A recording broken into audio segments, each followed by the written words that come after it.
Just keep going, just keep going up, just keep going, just keep going up. You can't turn back, you come too far, you can't give up, you work too hard. Just keep going, just keep going up, just keep going, just keep going up. You can't turn back, you come too far, you can't give up, you work too hard. Hello and welcome to Dissertation in 90 Days. I'm delighted to have you join us today. My name is Dr. J, and as someone deeply involved in academic writing, research, and dissertations, I'm here to guide you through the intricate journey of completing your dissertation. Today, we're diving into a crucial aspect of your dissertation journey, choosing the right research methodology.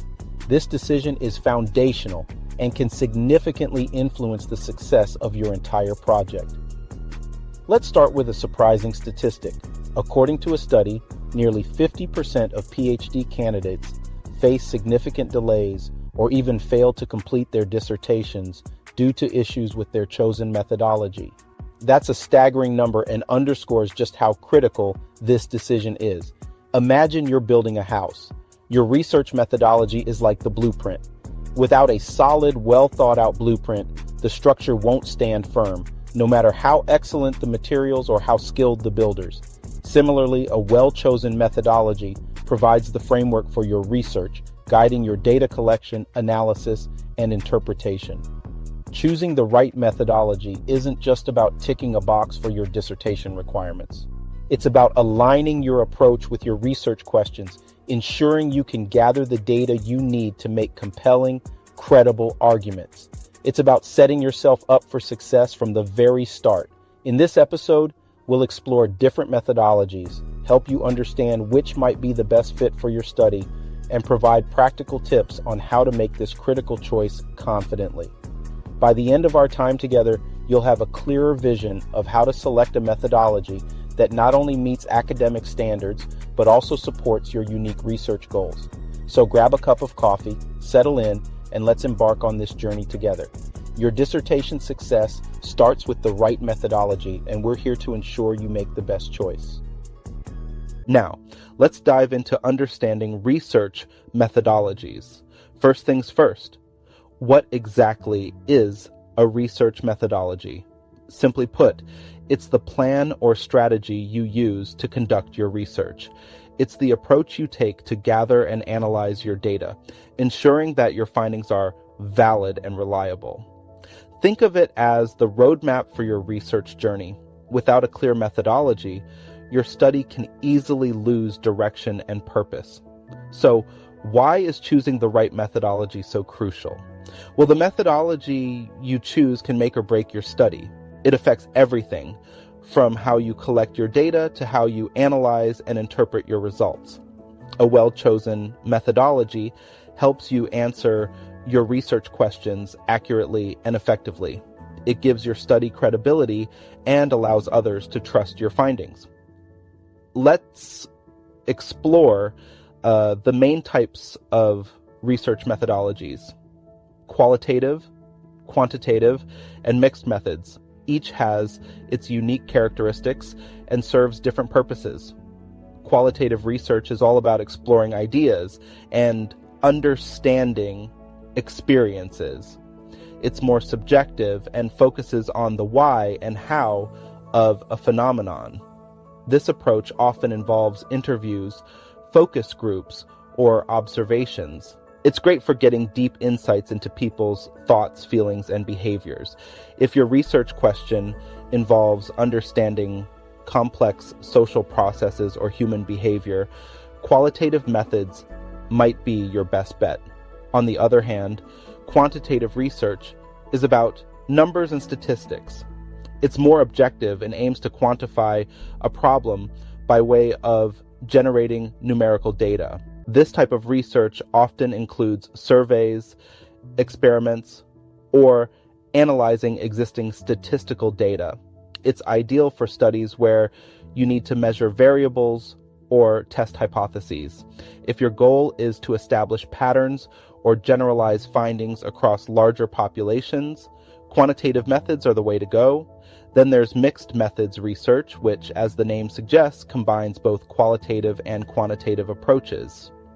This methodology gives you the best of both worlds, allowing you to explore a topic in depth while also measuring and analyzing it numerically. Mixed methods can provide a more comprehensive understanding of your research problem by addressing it from multiple angles. Understanding these methodologies and their distinct characteristics is the first step in choosing the right one for your study. Remember, the methodology should align with your research questions and objectives. It's not a one-size-fits-all decision. Carefully consider what you want to achieve and select the methodology that best supports your goals. All right, now that we have a good understanding of the different types of research methodologies, let's talk about how to align your methodology with your research objectives. This is a crucial step because your methodology should be directly influenced by your research questions and objectives. Think about your research questions as the foundation of your study. They guide your entire research process, from what data you need to how you will analyze it. For instance, if your research question is, what are the experiences of first-generation college students? You're diving into personal experiences and perspectives. In this case, a qualitative methodology would be most suitable because it allows for in-depth exploration through interviews or focus groups. On the other hand, if your question is, what is the relationship between study habits and academic performance among college students? You're looking for patterns and measurable data. Here, a quantitative methodology would be appropriate. You could use surveys or existing data to gather numerical information and run statistical analyses. Now, let's say you have a more complex question like, how do study habits affect the academic performance and social life of college students? This combines elements of both qualitative and quantitative research. A mixed methods approach would work well because it allows you to explore the qualitative aspects of social life while also measuring the quantitative aspects of academic performance. Aligning your research objectives with your methodology requires a bit of strategic thinking. Here's a practical step-by-step guide to help you do just that. First, clearly define your research questions and objectives. Be specific about what you want to find out. Are you looking to understand a process, measure an outcome, or explore an experience? Next, review the existing literature in your field. Look at similar studies and note the methodologies they used. This can give you a good idea of what's common and accepted in your area of research. Then consider the type of data you need. Will you be collecting numerical data, textual data, or both? This will help you decide whether a qualitative, quantitative, or mixed methods approach is best. After that, think about your resources and constraints. Do you have the time and tools to conduct extensive interviews, or is a survey more feasible given your timeline and budget? Finally, match your methodology to your research questions and objectives. Ensure that your chosen methodology allows you to answer your research questions effectively and meets your research objectives. A practical tip here is to create a table where you list your research questions, the type of data you need, and the possible methodologies. This visual aid can make it easier to see the alignment between your questions and your chosen approach. Remember, reviewing literature is key. By seeing how others in your field have approached similar questions, you can gain insights into the most effective methodologies. Look for studies that have been successful and consider what made their methodology work well. By carefully aligning your methodology with your research objectives, you set a strong foundation for your study. It ensures that your research is coherent, credible, and focused. Now that we've covered understanding methodologies and aligning them with your research objectives, let's delve into the factors you should consider when choosing a methodology. This is where your research goals, resources, ethics, validity, and reliability all come into play. First, let's talk about matching your research goals with the appropriate methodology. Your goals are the big picture outcomes you hope to achieve with your study. They drive your entire research process. For example, if your goal is to understand the lived experiences of a particular group, you'll want a methodology that allows for in-depth exploration, like qualitative methods. But if your goal is to test a specific hypothesis or measure the prevalence of a phenomenon, quantitative methods will be more suitable. Always keep your end goals in mind when selecting your approach. Feasibility is another critical factor. You need to consider the resources you have at your disposal, including time, budget, and access to data. For instance, if you're working with a tight deadline, conducting extensive interviews might not be feasible. Instead, you could opt for a survey that can gather data more quickly.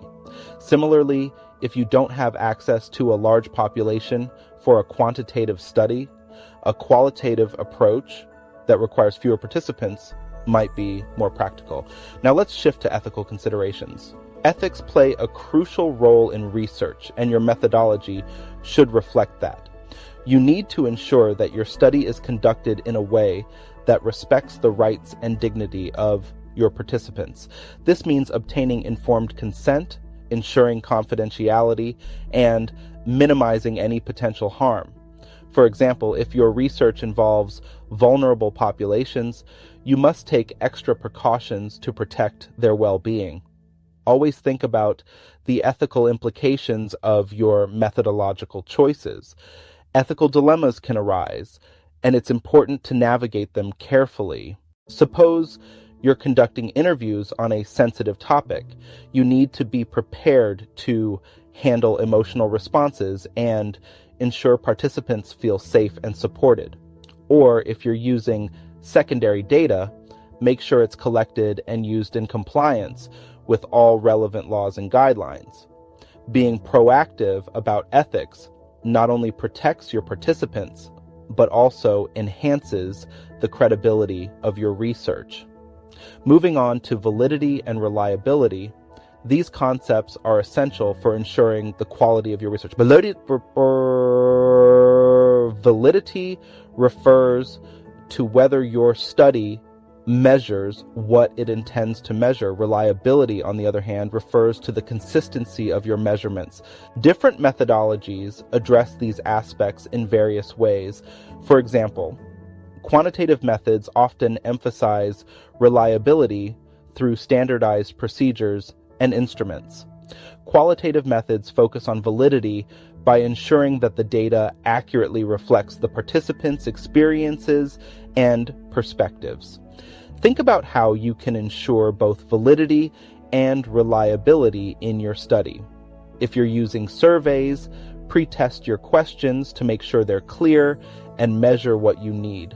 For interviews, develop a robust interview guide to ensure consistency across different participants. Always ask yourself, are my methods capturing the true essence of what I'm studying? And are they doing so consistently?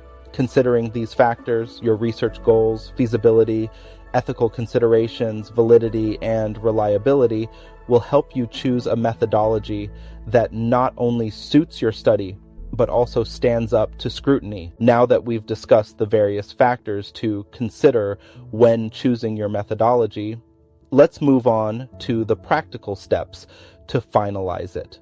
This is where your planning turns into action, and it's crucial to get it right. First, let's talk about consulting with your advisors. Your dissertation advisors and committee members are invaluable resources. They've been through this process many times and can offer insights and guidance that you might not have considered. Set up a meeting with them to discuss your chosen methodology. Be prepared to explain why you believe it's the best fit for your research questions and objectives. Listen to their feedback and be open to making adjustments based on their expertise. This dialogue can help refine your approach and ensure it's sound. Effective communication with your advisors is key. Be clear and concise when explaining your methodology. Highlight how it aligns with your research goals and how it will help you achieve your objectives. Provide evidence from the literature to support your choice and show that you've thought this through thoroughly. This will help build their confidence in your plan and provide you with valuable feedback. Now, let's discuss testing and piloting. Before diving headfirst into your main study, it's a good idea to conduct a pilot study or some preliminary research. This allows you to test the feasibility of your methodology and make any necessary adjustments before committing fully.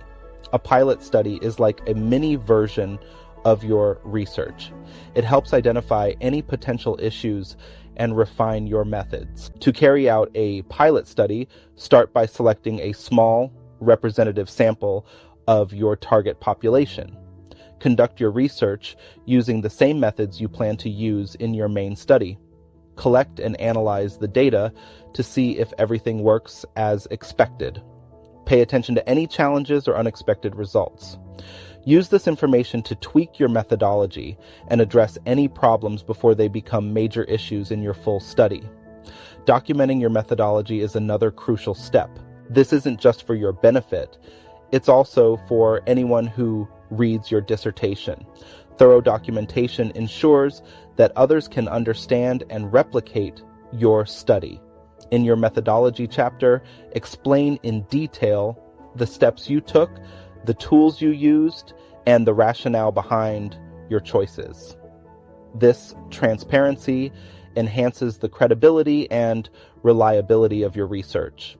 A good checklist for your methodology chapter includes a clear description of your research design, an explanation of your data collection methods, details on your data analysis procedures, and a discussion of any ethical considerations. Make sure each section is thorough and well documented. By consulting with advisors, testing your methods, and documenting your choices, you ensure that your methodology is solid and well prepared for your main study. And there we have it, folks. Today, we've covered a lot of ground on choosing the right research methodology for your dissertation. Let's quickly recap the key points. First, we discussed understanding the different types of methodologies: qualitative, quantitative, and mixed methods, and how each serves a unique purpose in research. Then we talked about the importance of aligning your methodology with your research questions and objectives, ensuring that your approach is well suited to what you aim to discover. We also delved into the crucial factors to consider when selecting a methodology: your research goals, the feasibility of your approach, ethical considerations, and the need for validity and reliability all play a significant role. Lastly, we walked through some practical steps to finalize your choice. Consulting with advisors, conducting pilot studies, and thoroughly documenting your methodology are essential steps in this process. Now, it's your turn. Take the time to evaluate your research questions and objectives. Think about which methodology best aligns with them. Don't hesitate to reach out to your advisors for feedback and conduct a pilot study to test your approach. These steps will set you on a strong path forward. I'd love to hear about your experiences and any questions you might have. Share them on our social media channels or drop us an email. Your journey can inspire and help others in the same boat. As for our next episode, we'll be diving into the art of writing a compelling literature review. It's a vital part of your dissertation that can really set the stage for your research. You won't want to miss it. thank you so much for listening today. If you enjoyed this episode, please subscribe to Dissertation in 90 Days and leave us a review. It helps us reach more doctoral students just like you. And don't forget to share this podcast with your fellow scholars. Until next time, keep pushing forward. Your dissertation is within reach.